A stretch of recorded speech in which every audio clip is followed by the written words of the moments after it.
These videos are definitely getting longer, boys. It's day 6 of me reading The Hobbit and The Lord of the Rings trilogy. For every 1 follower I get, I will read 1 word. Today we have this amount of followers, so we also have to read this many words. Don't shoot me, right? But I do this a day in hand. That's why it might not marry up. So the next one's the song that we've all heard in the films where Thorin starts. I'm not amazing at singing, as we found out in the previous video. I'm just going to say it. However, if for some reason this video gets like 10k likes or something, I'll do just a dedicated video singing this song perfectly word for word in tune. Far over the misty mountains cold, 2 dungeons deep in caverns old, we must away at break of day to seek a pale enchanted gold. The dwarves are your maid, mighty spells, while hammers fell like ringing bells, in places deep where dark things sleep, in hollow halls beneath the fells. For ancient king and elvish lord, their many gleaming golden hoard, they shaped a thought and light they caught, to hide in gems on hilt and sword. On silver necklaces they strung, the follower stars on crowns they hung, the dragon's fire and twisted wire, they meshed the light of moon and sun. For over a misty mountains cold, 2 dungeons deep in caverns old, we must away at break of day to claim our long forgotten gold. Goblets they carved there for themselves, and harps of gold where no one delves. They lay there long, as many song were sung and heard by men and elves. The pines were roaring on the height, the winds were mourning in the night. The fire was red, flaming spread, the trees like torches blazed with light. The bells were ringing in the dale, and men looked up with faces pale. The dragon's ear for more fierce than fire, laid low their towers and houses frail. The mountain smoked beneath the moon, the dwarves they heard the tramp of doom. They fled their hall of dying fall, beneath his feet beneath the moon. For over the misty mountains grim, 2 dungeons deep and caverns dim, we must away the break of day to win our harps of gold from him. As they sang, the hobbit felt the love of beautiful things, made by hands and cunning and magic moving through him. A fierce and jealous love, the desire of hearts and dwarves.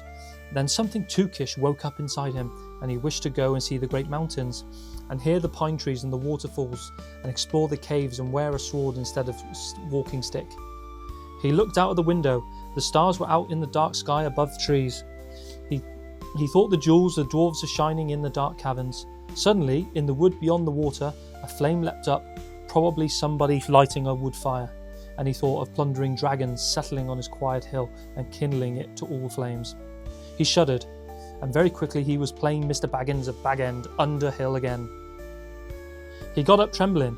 He had less than half a mind to fetch the lamp and more than half a mind to pretend to, and go and hide behind the beer barrels in his cellar, and not come out again until the dwarfs had gone away. Suddenly he found that the music and the singing had stopped, and they were all looking at him with eyes shining in the dark. "Where are you going?" said Thorin, in that tone that seemed to show he had guessed at both halves and the hobbit's mind. "What about a little light?" said Bilbo apologetically. "We like the dark," said the dwarves. "Dark for dark business. There are many hours before dawn." "Of course," said Bilbo, and sat down in a hurry. He missed a stool that sat in the fender, knocking over poker and shovel with a crash. "Hush," said Gandalf, "let Thorin speak," and this is how Thorin began. "Gandalf, dwarves and Mr. Baggins, we are met together in the house of our friend and fellow conspirator. This most excellent and audacious hobbit, may their hair on the toes never fall out. All praise to his wine and ale." He paused for a breath and polite remark from Hobbit, but the compliments were quite lost on poor Bilbo Baggins, who was wagging his mouth to protest and being called audacious and, the worst of all, fellow conspirator. Though no noise came out, he was so flummoxed. So Thorin went on. "We are yet to discuss our plans, our ways, means, policy and devices. We shall soon, before the break of day, start on our long journey, a journey from which some of us, or perhaps all of us, except our friend and counsellor, the ingenious wizard Gandalf, may never return. It is a solemn moment. Our objective is, I take it, I know to us all, to assemble Mr. Baggins and perhaps to one of 2 of our younger dwarfs. I think I should be writing naming Killy and Philly, for instance. The exact situation in moment may require a little brief explanation."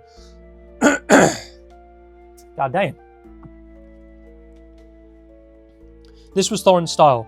He was an important dwarf. He had been allowed. He would probably have gone on like this until he was out of breath. Without telling anyone there anything, he was not known already, but he was rudely interrupted. Poor Bilbo couldn't bear it any longer. May never return. He began to feel shriek coming up inside, and very soon burst out in whistle and engine coming out of the tunnel. All the dwarves sprang up, knocking over the table. Gandalf struck a blue light in the end of his magic staff, and in its fireworks glare the poor little hobbit could be seen kneeling on a hearth rug, shaking like a jelly that was melting. Then he fell flat on the floor and kept calling out, "Struck by lightning, struck by lightning." Over and over again, and this was what we could get out of him for a long time. So they took him and laid him out of the way on the drawing room sofa with a drink at his elbow, and they went back to the dark business. "Excitable little fellow," said Gandalf, and sat down again. "Gets funny queer fits, but he is one of the best, as fierce as a dragon in a pinch." If you have ever seen a dragon in a pinch, you will realise that that is only poetical exaggeration applied to any hobbit, even to old Took's great-granduncle Bullroarer, who was a huge for a hobbit. That he could ride a horse. He charged the ranks of the goblins under Mount Graham in the Battle of the Greenfields and knocked their king Golfimble's head clean off with a wooden club.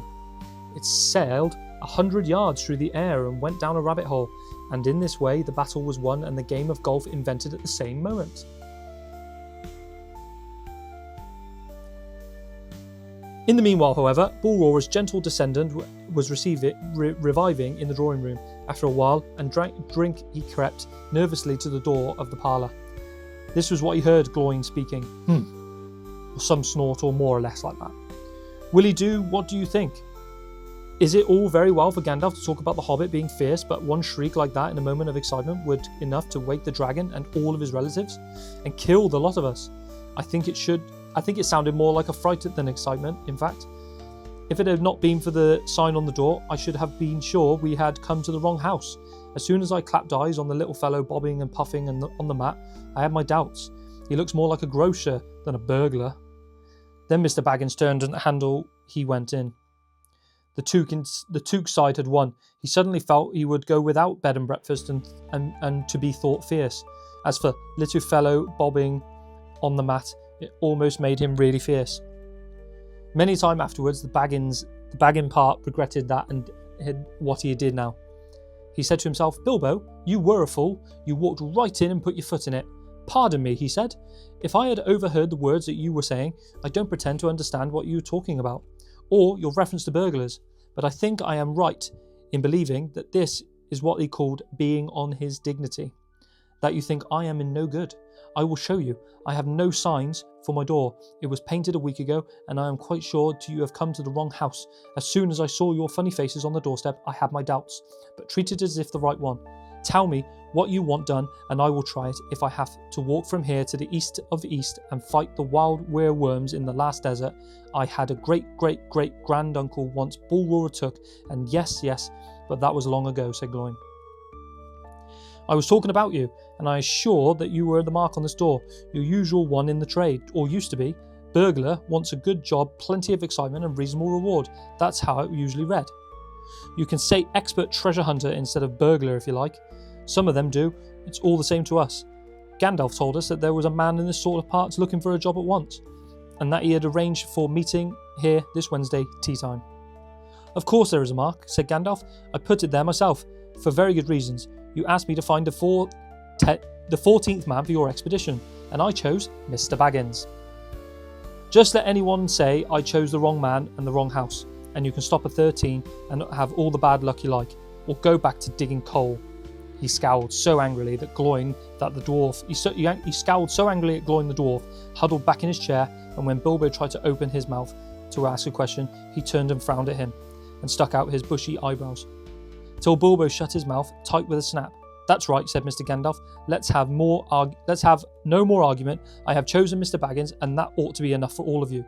If I say he is a burglar he is, or will be when the time comes. There is a lot more in him than you guess, and a deal more than he is idea of himself. You may possibly all live to thank me yet. Now, Bilbo, my boy, fetch the lamp, and let's have a little light on this." On the table, in the light of the big lamp and the red shade, he spread a piece of parchment rather than like a map. "This was made by Thror, your grandfather, Thorin," he said, answer to the dwarves' excited questions. "It is a plan of the mountain." I didn't see that this will help as much, said Thorin disappointedly after a glance. I remember the mountain well enough and lands about it, and I know where Mirkwood is, and the withered heath where the great dragons bred. There is a dragon marked in on the Red Mountain, said Balin, but if it will be easy enough for you to find him without that, it will ever arrive there. There is one point that you haven't noticed, said the wizard, and that is the secret entrance. You see the rune on the west side and the hand pointing to it from the other runes. That marks the hidden passage of the lower halls. Look at the map to begin into this book, and you will see that there is runes in the red.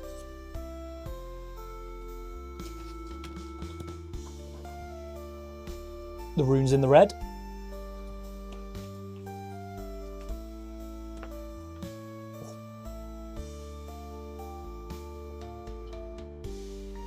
It may have been secret once, said Thorin, but how do you know that this was secret any longer? Old Smaug has lived there long enough now to find out anything there is to know about those caves. He may, but he can't have used it for years and years. Why? Because it's too small, 5 feet high, and the door 3 may walk abreast, say the runes. But Smaug could not creep into a hole that size, not even when he was a younger dragon, certainly not after devouring so many dwarves of the Men of Dale. It seems a great big hole, squeaked Bilbo, who had no experience of dragons and only of hobbit holes. He was getting excited and interested again, so that he forgot.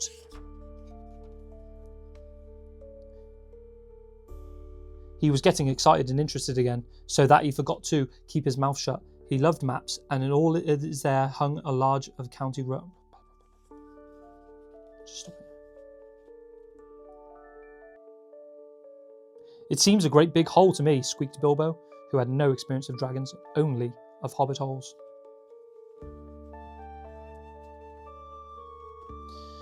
Just get me marker. No, is that page as well?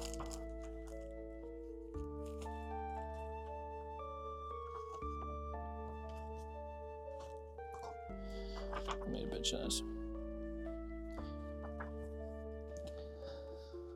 Keeping his mouth shut, he loved maps, and all his there a large county round, and his favourite walks and marked in red ink. How could such a large door be kept a secret from somebody outside?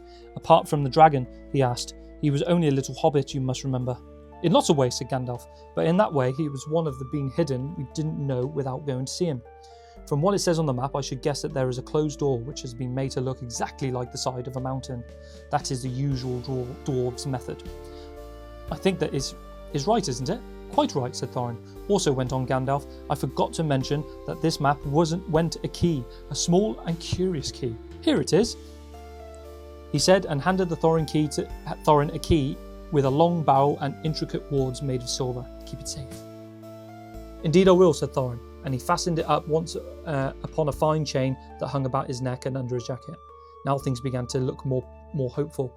This news alters them much for the better. So far we have had no clear idea what to do. We thought of going east, as quite uncareful as it could do, as far as Long Lake. After that the trouble would begin. A long time before that I know anything about roads east, interrupted Gandalf. We might go from there up the Long River running, went on Thorin, taking no notice, and so it is to the ruins of Dale, the old town in the valley there, under the shadow of the mountain. But we none of us like the idea of a front gate. The river runs right out into the front and the great cliff at the south of the mountain, and out it comes and Dragon too, far too often, unless he was changed his habits. That would be no good, said the wizard, not without a mighty warrior, even a hero.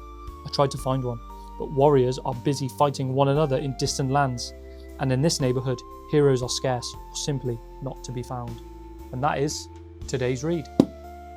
If it gets too big, I'm thinking about doing this on live stream or YouTube, and then you can just sit there and listen to me babble and stumble over my words. You guys decide at the end of the day. Cheers, boys.